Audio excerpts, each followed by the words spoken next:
नमस्कार बंधुगण देखंतु special Odisha teacher eligibility test पई नुआ नोटिफिकेशन आसी जाइछि आउ ए नोटिफिकेशन टी इश्यू हेछि बा पब्लिश हेछि देखंतु 1/8/2025 अर्थात अगस्त 1 तारिख दिन पब्लिश हेछि आउ जो एग्जाम स्थगित होइथिला बा पोस्टपोन होइथिला ताहा पुनी थरे रिशिड्यूल हेछि आउ एठारे मेंशन करा जाइछि देखंतु the special Odisha teacher eligibility test is rescheduled to be held on 31/8/2025 अर्थात 31/8/2025 तारिख दिन पुणी आमर जो स्पेशल ओटीटी हेबार अच्छी आपण मैंने जानी आगर जो स्थगित होता ताहाकू रिशिड्यूल करिकी 31/8/2025 तारिख दिन रखा जाइछि रविवार दिन।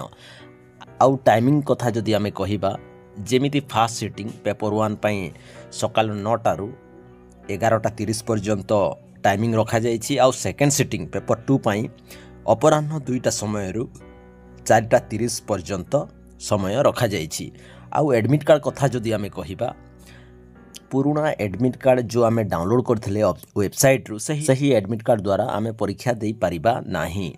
पुणी आमको नुआ एडमिट कार्ड पब्लिश करा जिवो आउ सेथिरे हमर भेन्यू सब डिटेल्स रहितबो। पुणी आमको bscodisha.ac.in तरफ रु आमको डाउनलोड करबा पड़िबो आउ हमर एडमिट कार्ड को आमे डाउनलोड करबा 22/8/2025 तारिख रु।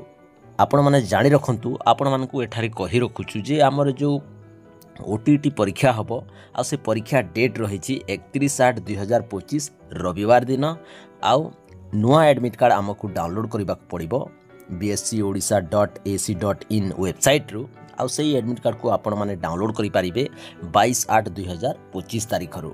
तो बंधुगण यह थिला आपण मानक पई गोटे छोटिया अपडेट जदि वीडियोटी बा इनफॉरमेशन टी आपण मानक भलो लागि थाई गोटे लाइक करंतु कमेंट करंतु आउ हमरा लव खुशी यूट्यूब चैनल को सब्सक्राइब करिकि वीडियो को सांग साथी सहित शेयर कर दियंतु। धन्यवाद।